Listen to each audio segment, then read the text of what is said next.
The college basketball season is coming to a close, and today the Razorbacks had their last game at home for the season, and they ended the regular season with their only senior leading them to a win. It was senior day at Bud Walton Arena, and the only senior, Melissa Wolf, ended it in the best way possible, finishing with 6 points and a game-high 13 rebounds against Ole Miss. The Hogs' young team now improves 12-17 overall and finishes 7-9 in the SEC, which makes it the most SEC wins that they have gotten under head coach Jimmy Dykes' reign.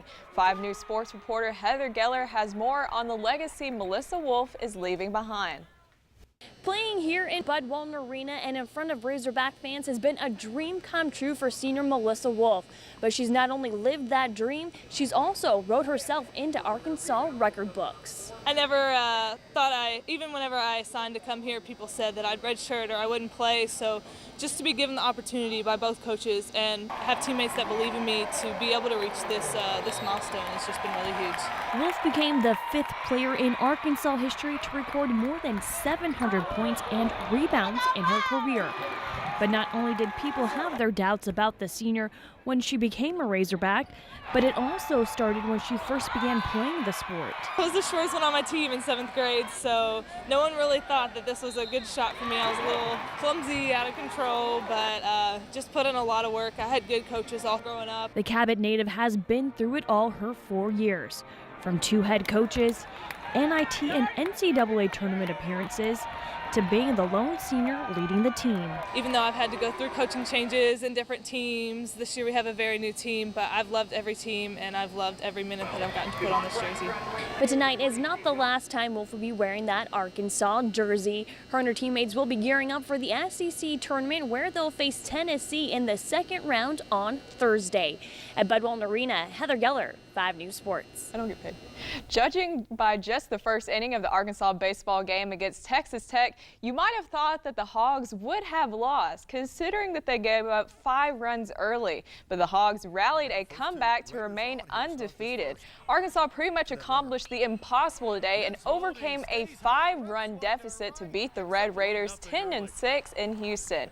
The Razorbacks came into the game 7-0, and it looked as though at first the early start time might have gone to the Hogs. Keaton McKinney allowed 5 runs, but after that, the Hogs bullpen only gave up 1 run the rest of the day. Michael Bernal was the star of the show, giving Arkansas their first lead of the game in the 4th after he knocked out his 4th home run of the season.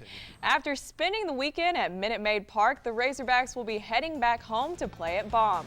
They will be taking on Louisiana Tech this coming Wednesday at 3:00 p.m. Right now, the Bulldogs are just 5-2 overall and just 0-1 on the road, while the Hogs, of course, will be looking to remain undefeated. This weekend, the #1 ranked Razorbacks hosted the SEC Indoor Championship at the Randall Tyson Track Center, and they held on to their winning ways, claiming their 100th conference title. The Hogs proved why they are #1, scoring points in all 11 events that they competed in, scoring a total of 109 points to win the SEC Indoor Track and Field Championship. Arkansas men's track and field head coach Chris Bucknam has led the Razorbacks to 16 SEC titles and sees winning as just a part of their DNA. It's great to win championships in Fayetteville. Really proud of this team. You know, we talked about how important it was for all hands on deck. We had 27 athletes compete for us this weekend, and out of those 27, 24 scored. And I think we scored in 15 out of the 17 events. So it was a full court press, you know, for all of our teams. All of our kids did a great job. Yesterday was all about the quarterbacks and running backs, but today defensive linemen had the spotlight. Hogs didn't have any players in this portion of the combine, but the Sooners did. And Oklahoma's defensive end Charles Taper stood out amongst the rest. Taper clocked in at an impressive 4.59 seconds on the 40-yard dash. He also was a top performer in the vertical jump. All right, and Brian, talking about the NFL Combine, I don't know about you. You're a Colts fan. I'm a Titans fan. I start to scout out, you know, who we're going to pick up. That sad division. So, you know, you guys are going to be 18th pick. Titans have #1 pick, so I was checking out those What are guys. they going to go for at this point? Well, it looks like they're going to get another O-lineman. Hopefully they'll get that franchise left tackle they've been looking for, replace Taylor Lewan. Sorry about Lewan, but he hasn't been doing much. He's a cost for the most penalties on the team. Yeah. So We'll see. Just another off season. Huh? Well, Sean is back with another look at your 7-day forecast after the break.